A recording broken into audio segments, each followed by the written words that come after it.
And hello, guys. Welcome to a first ever Recrewty webinar, or second ever.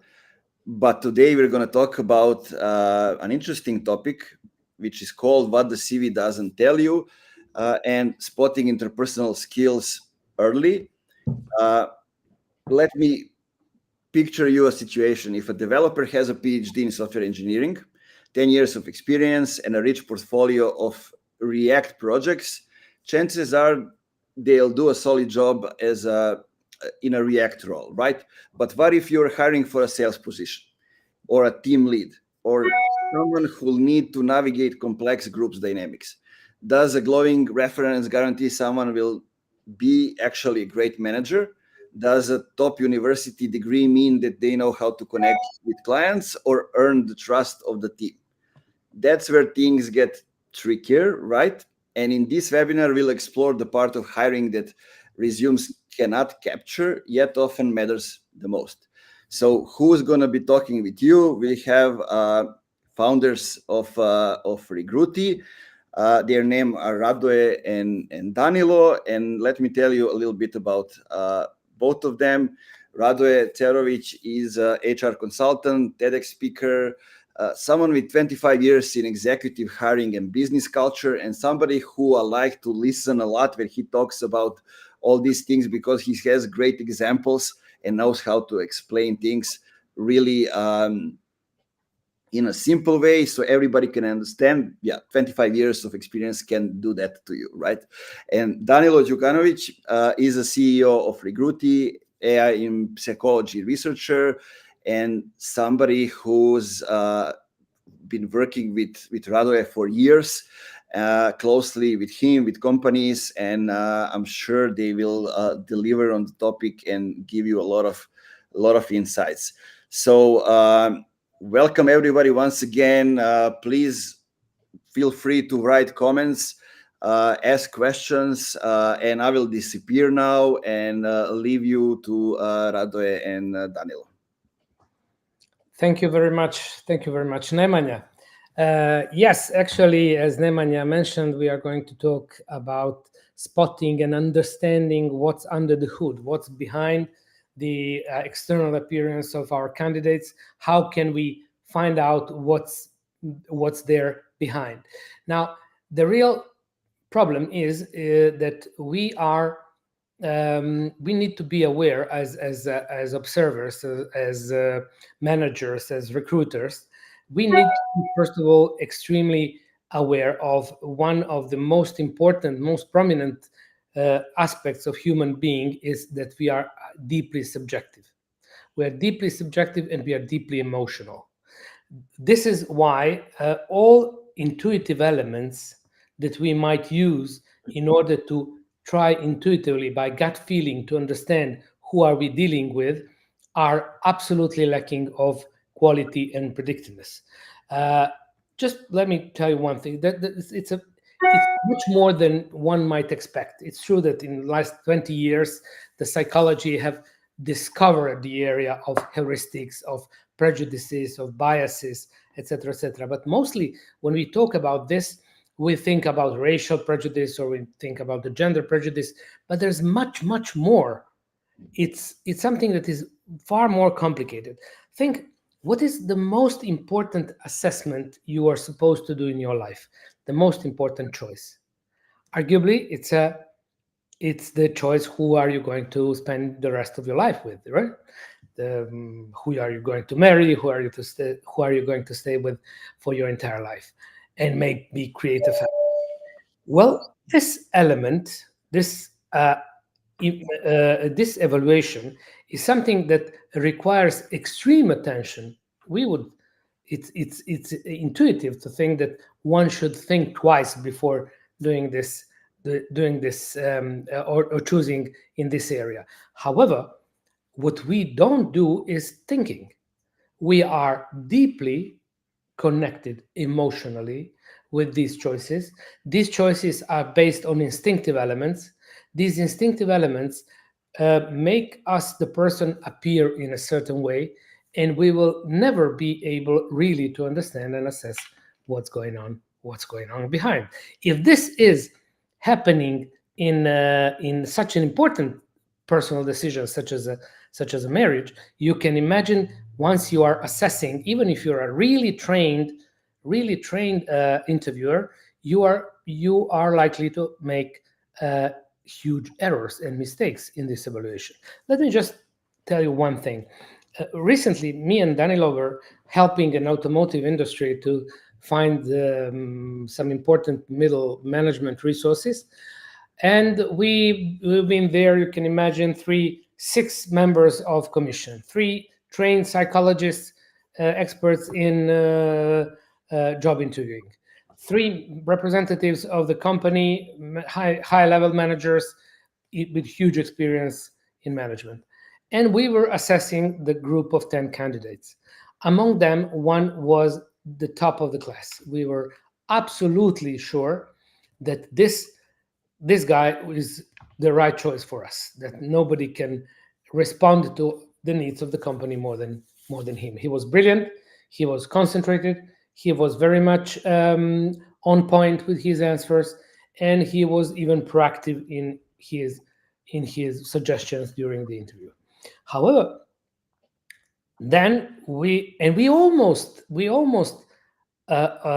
skipped the psychological testing. We said, "Oh, maybe there's no need to test. This is the guy for us." And then what we've done is, yes, we've done this psychological testing with Recrewty, and we opened his personality profile, and we've seen that his neuroticism was extremely high. One of the 5 characteristics of Big 5 model of personality is neuroticism, extremely important. And this, unlike every other aspect, the neuroticism was extremely high. So we said, well, let's do some background checks, because it's impossible that such a high neuroticism is invisible and never appears, never gets noticed in his communication and his career. What we found out very easily, that with his previous employer, what he did was to break into the office with, I don't remember which intent, to steal something, or I don't know, but he broke into the office of his previous employer. So the guy was like, when we called him, he was, "Oh my God, no, not him. Stay away from him." Okay. And all this could be, even to be even more precise, this gut feeling based evaluations that are quite common especially in small and medium enterprises, but not only, are something that forgets about one very specific type of personality we call narcissistic personality, which will very likely skip our checks, and these narcissistic personality candidates will seem at the first sight as the most brilliant, as the most convincing to the commission. This is a specific feature of manipulative narcissistic personality candidates, and you can imagine what kind of internal disaster you might expect in your company if you allow yourself to do such an extremely costly mistake in this case. On the other hand, we've discussed a bit about this gut feeling, okay, and how the gut feeling lacks of quality, although it seems to us that we are able to then spot and understand what's going on, etc., etc. It's not the case. But on the other hand, there is a recent trend in relying fully on artificial intelligence. That artificial intelligence might be completely able to clarify the personality of the profile of the candidate, to assess it properly, etc., etc. So there are some companies who are completely leaving to the completely automated process to the artificial intelligence. That's again something that Danilo will discuss later with you in detail. He's an expert in this, but the most important thing that we are building here in Recrewty is to create something we call the hybrid intelligence. We don't want the artificial intelligence to choose people. We want the artificial intelligence to be a support for humans choosing people. Because at the end, that guy, that person is not going to work with artificial intelligence, but is going to work with you. So you are there as the final evaluator, but we need to provide good, really good tools in order to decrease the level of subjective evaluation, the level of possible mistakes that can be done inside this process. And this is something that is full of traps.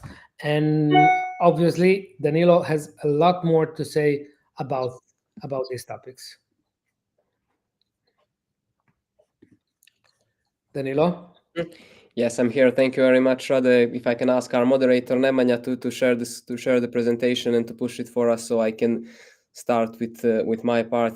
Thank you very much for your forward.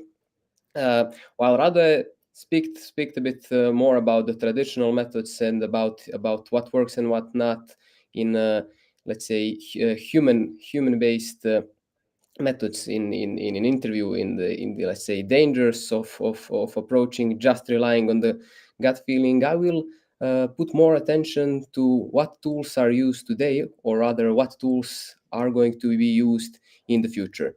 So while we have established that the good HR and an HR expert is not a great HR expert because they just know, because they have a good intuition to spot things. They are good because they have systems and because they have tools that minimize errors. Recently, there have been a let's say very fast adoption of new tools, especially in AI. So we have companies that are adopting AI very fast, and we have a shift towards efficiency. And bear in mind, not efficacy, not making better decisions, but efficiency. So using tools that actually speed up the process, using tools that cut costs. But the quality of that decision is something that is yet unexplored. And that is to be expected. Artificial intelligence has changed a lot of things, especially in the HRs. We have candidates who are writing resumes automatically with ChatGPTs, and then we have companies that employ more specialized models to automatically read those same resumes, but remain the same, and not maybe every stakeholder or finance guy or a CEO might know this, but I am sure that HRs know that the fact that remained the same is that hiring the right person remained extremely complicated, and hiring the wrong person is still a very costly error. Luckily, there is a really good academia and industry collaboration in this area. There is an entire science behind what methods is bringing you the better decision, what method is minimizing an error. There is around almost now 100 years of research and meta-analysis that tells you, depending on what you use, what is the probability that you are gonna have a decision that is more reliable, that is more valid. Turns out that industry standard reading resumes is one of the worst ways to select candidates. That's not new with ChatGPT. Throughout the years, you can have your cousin write your resume, you can have an expert write your a resume. So all in all, it's a very limited data source.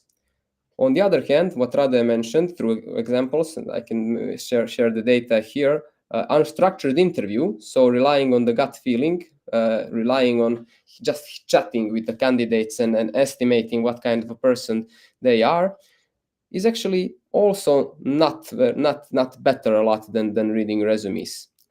If you do a very good job, and not better a lot than relying on horoscope and astrology. Yes, the zodiac signs. Almost the same probability to get it right. with resumes. But yes, on the other hand, if you are structured, if you are very good at interviewing, then it's a different story. The chances get drastically improved that you're gonna hire the right candidate. And what has been an, so to say, an industry standard, a golden standard of predictivity, is the so-called psychometric testing. However, you do not have that data with artificial intelligence. The reason being that the AI has been developed and deployed so quickly that the science didn't actually get to validate which kind of decisions the AI is making. Is it making better decisions than the HR experts who do structured interviews? Is it better than psychometric tests? Those are the kind of questions that we tackle at Recrewty, not only by deploying this in practice, but with scientific research. And I'll try to share our 5 cents on this topic. So we'll go through the, let's say, 4 main AI methods in determining candidate traits, in determining what kind of persons are they, what are their soft skills, what are their personality traits. So firstly, you have a digital footprint. We can discuss that later. I think I chatted a bit with some of you watching today about this. So some of you know what's coming regarding this. Then you have the AI reading CVs. You have the famous chatbot interviewer and the more advanced video interviewers. But to actually go through this, to share what works here, I will have to take a step back, or rather a couple of years back, and go back where this all began. And this all started with Donald Trump. In his first presidential elections, so not this one, was the one before, he had employed the consultants from the famous Cambridge Analytica to help him during his campaign elections. So what they actually did, they were able to use AI psychometrics to basically, arguably, bring him a victory in a certain part of voters who are, let's say, leaning towards the middle or to the right. What they did is they deployed the Cambridge Analytica company that was able, in collaboration with Facebook, through seemingly benevolent Facebook quizzes, virtually establish the psychological patterns and personality traits of the entire American population. How they did it? Certain percentages of the population would do psychometric testing. They would do that just because of the fun, just to get the reports, just to get what their profile is. And then you would have those boxes to agree with the terms and conditions that we tick on a daily basis. That had in it a item that told them that by ticking that and getting their results, they are agreeing that Cambridge Analytica and Facebook analyzes their entire digital footprint. So likes, comments, searches, etc. That is already morally gray. But the worst part was that back then they had that item that they also agreed that Facebook can assess digital footprints of their friends, so the persons who they have in their Facebook groups that they are friend to.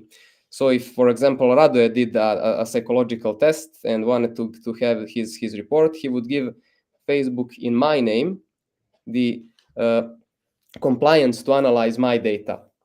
By connecting the digital footprint with the subpopulation that did the test, they were able to virtually assess everybody. And then they were able to make hyper-targeted messaging campaigns based on those profiles for the population. So, for example, if somebody had a high openness to experience, that means somebody is very curious, likes change, likes dynamics, they would be targeted with messages that if they vote for the certain candidate, the election candidate, the changes will happen.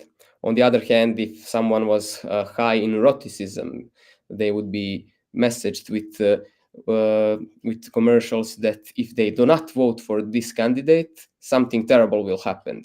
There will be a war, there will be an economic recession, etc., etc. You can also try this for yourself. So not a lot of people know this, but you have the right to download your entire digital footprint from LinkedIn or from Facebook. The only thing you need to do is to visit the settings in your profile. Then in the account, where in the settings in the data privacy, you have an option to get a copy of your data. And if you request that copy, LinkedIn is obliged to message you with the zip with all of the information in the next day or two. It depends. So out of curiosity, I did this for myself. You can try this for free. You need to go to Apply Magic Sauce from the University of Cambridge, and then you can upload the zip and you will see your data. This is not only fun, but this is perhaps a option or a future, somewhat dystopian future, where we just analyze the digital footprint and Instagram behavior and LinkedIn behavior of our candidates, and we have a short list of who fits our team and not. Well, while this model was very good at getting you to become the president of United States, chances are we are not going to use it soon for our selections. This is this discrepancy between my profile, actually my personality profile, my actual traits, and what is determined based on my LinkedIn profile. Well, unsurprisingly, LinkedIn makes me seem like a lot better and a lot more interesting person than I really am. But if this doesn't convince you, based on my LinkedIn profile, this AI model based on the digital footprint concluded that I'm a 40-year-old woman. Maybe because of the HR profession and psychology, but who knows where that bias comes from. So in individual cases, these methods can be extremely off. On the other hand, if you are using any models for resume screenings, while artificial intelligence is very good at summarizing that data, reading the resumes for you, if you want to go beyond the resume, so if you want to assess what kind of the person candidate is, if you ask the AI to infer, to conclude about candidate characteristics based on just the resumes, not only their technical skills and experience, you also won't get too happy with the results. Again, as you can see here, like my LinkedIn profile, my resume is making me seem like a better person than I really am. But we've gone through the first two methods. Let's go into a more specialized, into a more advanced methods here. So for this webinar, I have prepared two very recent scientific papers, one of which I can, let's say, humbly say that I'm also an author of.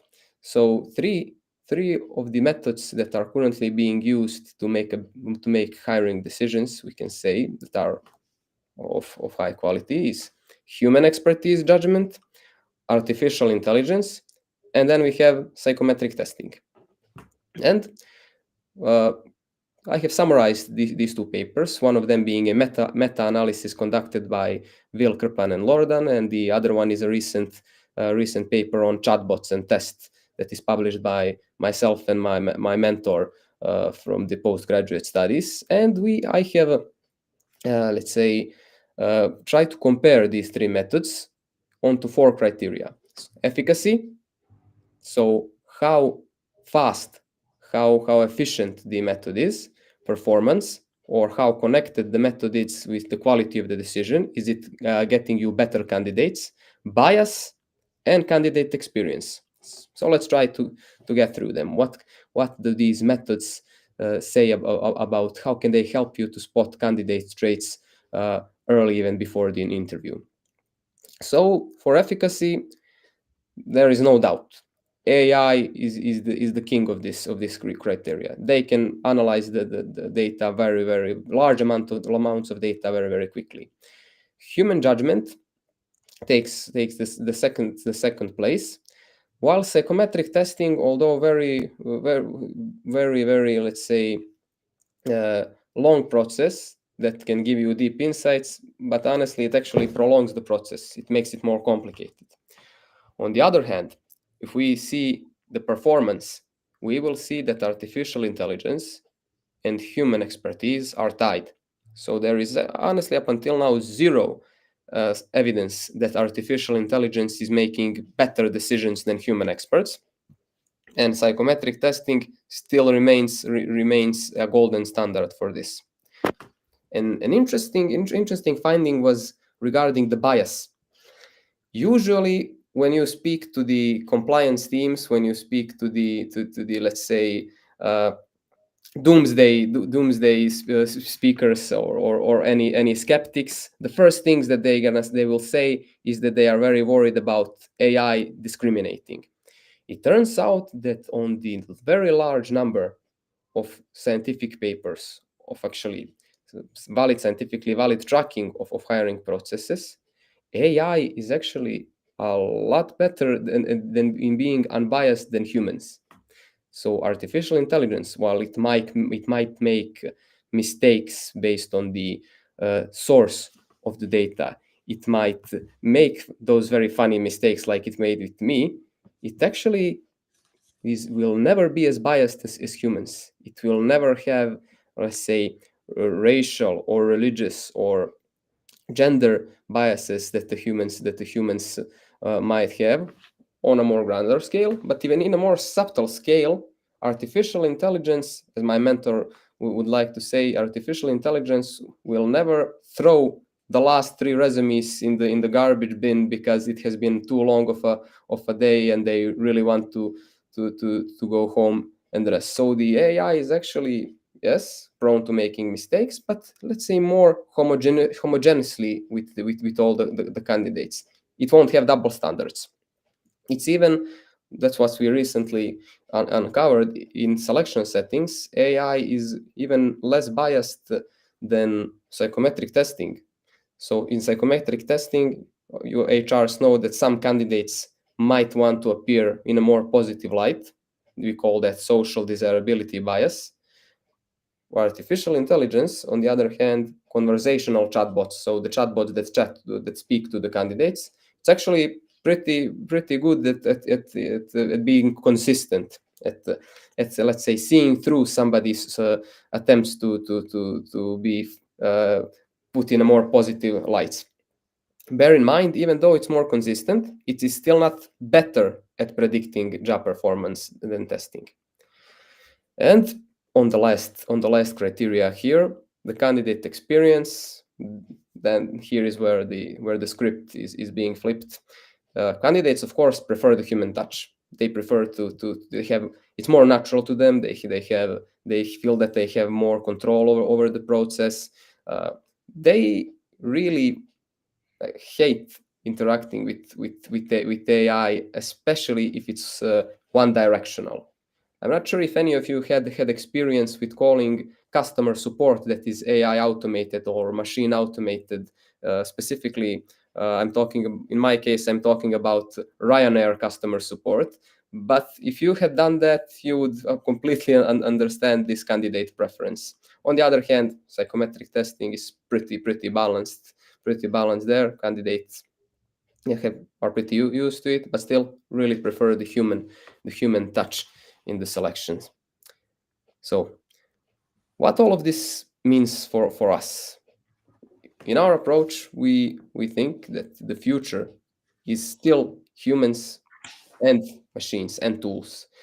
There has been a lot of anxiety, a lot of fear, but also a lot of hype with one part of the business community seeing AI as something that will bring about the promised land that will resolve all issues, and on the other hand, as something that will bring about the doomsday and relinquish us from the human empathy and touch. Honestly, it's neither of those two. Yeah, at least I believe that AI is gonna be used as one of the tools and as as this has been quoted in a lot of several other areas of expertise, AI won't replace HRs, but the HRs who use AI and other tools cleverly will replace all the other HRs. So it's about finding your own balance of human touch, of traditional methods and AI. By the way, very happy to answer all the questions. Feel free to drop them in the chat or to drop your impressions and what your golden ratio in this is. And specifically, while I'm waiting for your golden ratio, I'll tell you what we made of all of this. In Recrewty, we use artificial intelligence simply as a set of features, simply as a try to bring about the best of, let's say, the best of both worlds, the best of traditional methods and the AI and the AI efficiency. You have seen in those criteria which are the areas where different methods shine. So we use artificial intelligence to replace the role of a consultant. You would describe your ideal criteria, who your ideal candidate is. You would say, I need someone, if I'm going to hire a salesperson for my automotive company, or if I'm going to hire, let's say, somebody who's going to be at the forefront of my clients in the banking industry, I'm going to need someone who's pleasant. Then I'm going to need someone who's definitely smart. I'm going to need someone who's stress resilient, who won't go into a panic mode if he chats a bit with the client who is nervous currently or who is being rude. We want someone stable. Then we would turn those criteria, the input that HRs would share, we would turn them into a set of psychometric tests. So not AI assessments, but tests, something that is good at making predictions. The next steps, you would share the resumes with Recrewty, and you would use artificial intelligence just to scan candidate resumes, not to infer their traits, just to scan their experience, just to determine what is a fit from their experience with the job description. And after they conduct the tests, we would analyze those two pillars. So using artificial intelligence to analyze technical skills, to analyze job description and experience, and using psychometric testing to analyze their deep traits, their potential, their intelligence, their soft skills, personality traits, and even the fit of their culture with the company values. And we would do that in order to help companies to do the following. In order to help them to select 5 candidates out of hundreds. Because, and HR experts will probably agree, it will be a very rare case that you have a candidate who is both a star with experience and who's a star with personality and potential. There are going to be very, very few of them, and those are the people you want to hire. After that, you can focus on candidates that you would like to screen, to shortlist, and you would have a very detailed report of a resume, very detailed report of the personality traits, of the scores on the tests. And in this way, you, even in the first interview of the candidates, while you still do not know them, you actually know them. You know what kind of a person they are, you know what kind of questions to ask, and you know what are the red flags and where to pinpoint your human expertise. By doing this, we actually bring human expertise where it matters the most, with insights before the interview, with tool used like this. This is where the HR expertise and decision making is staying, and where it can shine the most. So on the first touch with the candidates, where they actually want a human to talk to, and with candidates of high quality, you can actually establish a relation with them, and see what kind of personality would be the best for your company. So for the tools, that would be everything on my part. Again, very happy to hear your questions in the chat. Feel free to drop them. And for the last couple of minutes of this session, I would join Rade in the discussions to share experiences of using the assessments for high quality candidates further down the pipeline. Yes, it's a very important topic to understand that introduction of such new technologies, such as one you've described, allows us to redefine the entire hiring process. What do I mean? In the past, we rarely, or many companies, most of the companies, rarely relied on psychometric testing because, as we said, it was expensive, it was long-lasting, logistically demanding, and all the rest. So if this segment was introduced into the levels of evaluation of candidates, it was introduced at the very end when the sample of candidates, when the group of candidates was the most restricted. So it was the last thing to be assessed.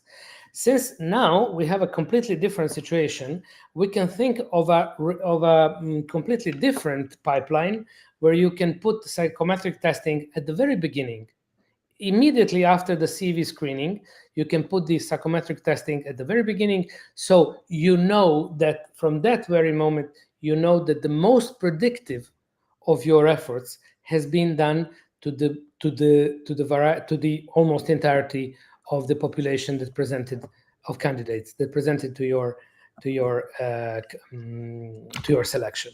So it also at the end boils down in reducing uncertainty. I want to make a process that will reduce the uncertainty of a wrong decision. Okay, and all the elements that we've mentioned, human assessment, CV screenings, chatbots in some cases, and even psychometric testings are adding value. Instead of opting for one or the other, we can mix them in an entire process. This is basically what we've done at the beginning, what we was doing with our clients before founding Recrewty. We was creating this seamless or flowing pipeline where the candidates could be very fast and very easily and very assessed with maximum level of predictability of the final results. Now with Recrewty is even faster, is even easier, so you can basically put all the blocks together to get to the final result. Awesome. I see we have some questions in the chat. Hello, Achilles. Really nice to see you. Yes, actually, it can work with a range of tests, from not only limited to personality traits, but on intelligence, like cognitive abilities tests, which I failed to mention that even though the most tiresome tests, they are the most powerful. So IQs, soft skills such as leadership, such as time management, teamwork, basically a lot of criteria that are relevant into a business setting that can be used in assessments. So basically, allow me just to add something more to Achilles. Basically, it is the recruiter or the HR manager who decides which criteria he will apply to that position.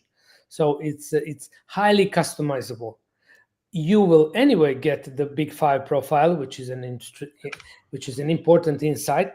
But nevertheless, for all the criteria that you've chosen at the beginning, you will have a precise evaluation of how this candidate performs on this criteria. Plus, adding this intelligence or cognitive abilities that Danilo said is highly to duplicate, to bring 100% more the predictability and the quality of the assessment. Now to kick things off while we wait for more interaction and questions.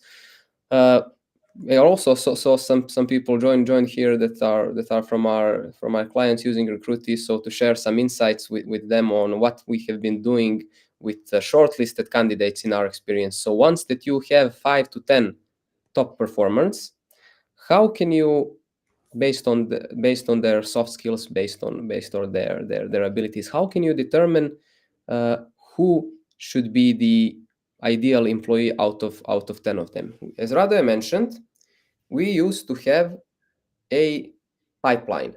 I can see Achilles mentioning leadership development and assessment centers, which is actually brings me to the point that I wanted to share. So in the first stage of the pipeline, when we already shortlisted 10 candidates out of 100, let's say, we, even before an interview, we would have a middle stage. What we used to do is sit down together with the human resource director and usually a talent lead recruiter. So usually there were 4 of us, and we would sit together and gather those 10 candidates, those 10 top performers in one room. And that then would begin the next stage of the selection process. We would use something that is an very, very famous industry standard in not only selections but learning and development, assessments, etc. And that is some variation of the desert air crash trial. For those who are not familiar with it, desert air crash trial is an exercise where a group would receive a certain scenario. That scenario goes as follows: you are put in a bad situation. Sometimes it's a plane that crashed. Sometimes it's being lost in a desert. Sometimes it's being stuck on a deserted island because boat crashed. But either way, you're in a bad situation. You have certain step of actions you need to take, and you need to rank them from 1 to 10. The group needs to reach a consensus. So the group needs to align. And to align, the group will have 20 minutes to discuss. So we're here not assessing the skills of survival of the candidates. Actually, the first time where I went through this assessment, I unfortunately took my group into a certain doom. We are actually assessing their behavior there. So we would give them 20 minutes to interact and to reach a consensus. And before that, we would set 4 or 5 criteria that we are tracking. Let's say we recently, example, we have been helping our clients like that to select a manager. So we tracked assertiveness, we tracked leadership, we tracked critical thinking, and rather if there's a fourth, it can come from the top of my mind, but at this time maybe it's irrelevant. I think the leadership intentions, leadership. No, that's I mentioned that one, but anyways, 4 criteria to 5, and all of us 4. So Rade, myself, sometimes a third colleague, and the internal team would give, based on their interactions, based on our observations, would give those candidates the marks from 1 to 10. At the very end, once that they have concluded with the trial, there will be some candidates that will not speak even one word. There will be some candidates that will get very nervous. Rade has some great anecdotes regarding that. Some candidates becoming too nervous. So if you see someone very tall when you conducting this exercise, perhaps you can have a bodyguard if you're an HR together in the office with you. And we are talking about the selection where a really high-ranking banking official was to be selected. they started arguing. At one point, I had to intervene and to block them from punching each other. Yes, hiring processes are always interesting, even though the physical confrontation should rarely be an option. Hopefully that won't happen again. Then to continue with the things, to continue to kick things off, we would calculate the averages. So the averages of 4 observations. If I only assess candidates by myself, at that stage there is a risk that I might miss something, that I might be biased. But if 4 experts give their marks and you calculate the mean, then you are giving the ambiguity. You're turning ambiguity into a system. You're reducing the possibility of error. Based on that, usually we shortlist 5 candidates out of 10. Usually half of them drop off, and we conduct interview, and I mean really tailored interview with 3 to 5 of the candidates. And by that point, we have personality profiles of candidates, we have their resumes, we have their behavior in a group setting observed, we have their scores on the behavior that we have observed. And from those three sources, there is no need for a longer interview rather than 20 minutes. I can guarantee if you let's say copy this procedure or adjust it to your own standards, you will very much know to which questions you want to ask the candidates. It's going to be 4 or 5 key questions, and by that point, out of those 3 to 5 top performers, you will from the interview have the person that you want to hire. To also add, if you really want to go overboard, if you really want to go beyond, we used to do that when we had high stakes positions such as director of sales or top managements. We would make a combination where, for example, I lead the interview, I talk to the candidate, and Radoe, together with sometimes again our colleagues and HRs or directors from the internal company, also give marks from 1 to 10 to the candidate on the criteria that we have determined as relevant. It's a very important thing that stressed Danilo, is that even if we go back away from psychometric testings in some elements, by obviously keeping the psychometric testing into the loop, but even if we rely on some less statistically balanced instruments, such as this team exercise that Danilo mentioned, it is very important to understand that it's not like the interview. The interview is when the candidate can be focused on one interviewer, maybe more of them, but mostly one, and can develop his story, his narrative about himself, about his reactions in the world. There is this plethora of strange hints on the internet and tips and tricks, what will be the question you need to be prepared about, etc., etc.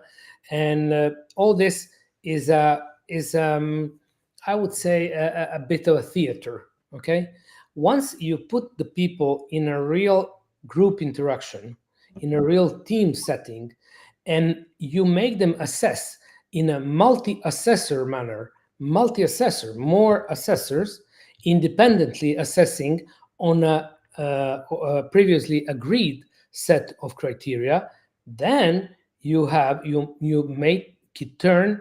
It turns this step into a highly predictive and high contribution to the final quality of the result.